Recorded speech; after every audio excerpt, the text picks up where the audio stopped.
Niba warabaswe n'inzoga, wikundira ka manyinya, wikundira kwinywera umwenge, uyu munsi njye kugutera ubwoba. Sinzi niba ari ukugukanga, ariko mu by'ukuri no kugucyaha cyangwa se kugukubita akanyafu. Ibibi by'inzoga uyu munsi tugiye kuganiraho ni byinshi kandi bigira ingaruka ku buzima ndetse ku mubiri w'umuntu, ku mitekerereze ndetse no ku muryango, yewe no mu bukungu. Uyu munsi nkuzaniye ibisobanuro birambuye ndetse kandi bisobanutse cyangwa se binonosoye ku ngaruka cyangwa se ku bibi uzaterwa no kuba waba imbata z'inzoga cyangwa se waba wanywa alcohol nyinshi mu mubiri wawe, ikajya mu maraso igakwirakwira mu mitsi ndetse no mu misokoro. Ahangaha ni wa wundi uba warabaye addicted, azinywa birengeje urugero. Icya mbere, ingaruka ku buzima bw'umubiri. Rimwe na rimwe uzahura no kwangirika k'umwijima. Inzoga zangiza cyane umwijima, zigatera indwara arizo nko kwangiriza umwijima burundu, harimo na za hepatite alcoolique, kubyimba no kubabara k'umwijima bitewe n'inzoga. Ikindi, zizaba zagutera indwara z'umutima ndetse n'imiyoboro y'amaraso. Inzoga nyinshi zishobora gutera umuvuduko ukabije w'amaraso, indwara z'umutima zirimo nko kurwara umutima bitunguranye aribyo heart attack. Ibi ngibi nibyo bizakubaho. Ikindi, indwara zo mu bwonko. Ibi ni bimwe uzahura nabyo niba inzoga zarakubase cyangwa se zarakubanye addicted, zarakokamye.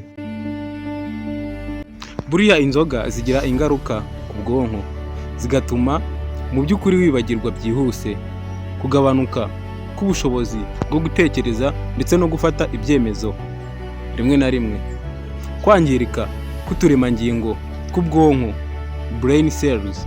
Ikindi kandi, inzoga nyinshi zizagutera kanseri. Kunywa inzoga nyinshi byongera ibyago bya kanseri, ndetse kanseri zigiye zitandukanye zirimo kanseri yo mu muhogo ndetse kanseri y'umwijima. Ikindi, hakaba na kanseri y'ibere ku bagore. Ikintu cya kabiri kizakubaho niba inzoga zarakubase, niba unywa alcohol nyinshi, ingaruka ku mitekerereze ndetse no ku marangamutima yawe. Buriya rimwe na rimwe guhinduka k'umuntu agahinduka umunyamahane cyangwa se wenda umunyamwaga, guhangayika ndetse no kwiheba aribyo depression. Ushobora kwiyahura ku bantu banywa inzoga nyinshi. Inzoga ni mbi cyane, ziragenda zikagukoroniza, zikakuvangavanga. Icya gatatu, ubusinzi ndetse n'uburwanyi, addiction. Ibi bintu bizagenda rimwe na rimwe ubisanga ku muntu wabaswe no kuba yanywa inzoga, akanywa inzoga nyinshi. Inzoga zitera indwara ituma umuntu adashobora kureka kunywa nubwo yaba azi ko zimugiraho ingaruka mbi. Ibi bitera gukenera kunywa buri munsi. Ahangaha nibwo bizaba bitangiye kukokama bya nyabyo. Niba ukeneye kuba watangira kunywa inzoga buri munsi, ukumva agatima karimo kararehareha, udashobora gukora neza mu kazi cyangwa se ku ishuri, kumva ishuri ntiwarijyamo, gukomeza kunywa nubwo umuryango waba ukubuza, uko byaba bimeze kose ukumva ushaka kwinywera. Icya kane, ingaruka ku muryango ndetse no ku mibanire. Intonganya n'amakimbirane mu muryango bizaba byinshi. Ihohoterwa rishingiye ku businzi naryo rizaba ryinshi. Abana bakura nabi kubera uburangare bw'ababyeyi banywa inzoga kandi bakanywa inzoga nyinshi. Ibi bigenda byiyongera. Nizo ngaruka ugenda usanga rimwe na rimwe ku muntu wabaswe no kunywa inzoga cyangwa se n'inzoga nyinshi. Icya gatanu, ingaruka ku bukungu. Gusesagura amafaranga ku nzoga aho kuyakoresha ibikenewe, gutakaza akazi kubera ubusinzi, ndetse ikindi, kugera imyenda myinshi, kugira amadeni hehe na hehe mu tubari tugiye dutandukanye kubera ko ukeneye kunywa inzoga. Icya gatandatu, impanuka n'umutekano muke.